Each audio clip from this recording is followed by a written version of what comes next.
Whozu anakaa kwako? Sababu hizo zilisemekana. Whozu yani I say sijui hata nisemeje. Whozu anapake na mimi nina kwangu. Kokote nitakapokuwa na yeye yuko. Mimi kokote atakapokuwa na mimi yuko. Sijui na Whozu, happy birthday to you. How old are you now? How old are you now? Happy birthday, dear Whozu. Happy birthday to you.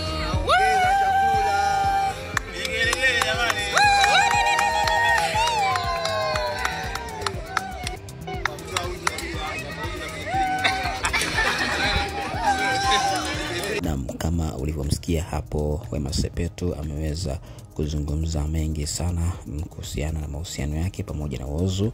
Pia leo ni siku pekee kabisa ambayo Whozu ameweza kuzaliwa, na hii ni birthday ambayo imeweza kufanyika hapo nyumbani kwa Wema Sepetu, kuweza kumfanyia birthday mpenzi wake huyo Whozu baada ya kuweza kubadili dini na kuwa Muislamu. Jambo hili ni kubwa kwa kweli. Baadhi ya marafiki wa karibu pamoja na ndugu ambao waliweza kuhudhuria katika siku ya kuzaliwa ya Whozu ambayo imeweza kufanyika siku ya leo.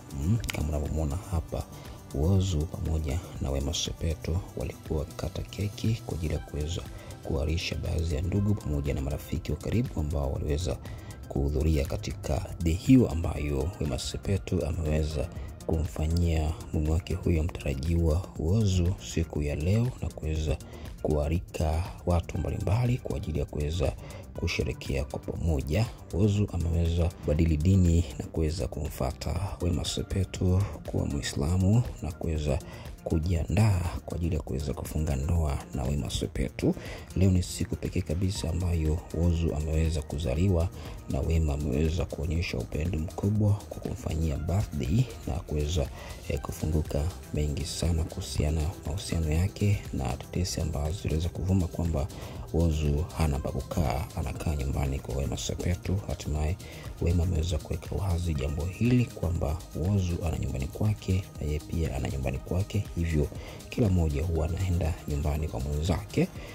Kuweza kuweka wazi jambo hili ambalo liweza kutrend katika mitandao mbalimbali ya kijamii. Hatimaye leo ni siku pekee kabisa ambayo Whozu pamoja na Wema Sepetu wameweza kuwakusanya watu kwa ajili ya kuweza kuwapa iftari jioni hii ya leo hapo nyumbani kwa Wema Sepetu. Kama unavyoona hapa, hili ni kubwa na ambalo limeendelea kutrend katika mitandao mbalimbali ya kijamii siku ya leo, Whozu pamoja na Wema Sepetu kuweza kurudiana rasmi kwa kishindo na kuweza kuambua wambea wote ambao waliweza kuwasema katika mitandao mbalimbali ya kijamii, kuweza kumsema Wema Sepetu pamoja na Whozu kwamba Wema Sepetu ameweza kuachika kwa Whozu, na hatimaye leo ameweza kuacha midomo wazi baada ya kuweza kuonekana wawili hawa wakiwa pamoja tena katika mahaba moto moto, na Wema Sepetu kuweza kumfanyia birthday huyo mtarajiwa Whozu siku ya leo na kuweza kuwashangaza baadhi ya watu katika mitandao mbalimbali ya kijamii. Asante sana kuendelea kuwa nasi, tukutane tena wakati mwingine kwa habari na matukio moto moto. Ni sisi Bongo Mpya TV, tuko hapa kila siku. Hakikisha unabonyeza alama ya neno subscribe ili kuendelea kupata habari zetu. Asante sana kuendelea kuwa nasi.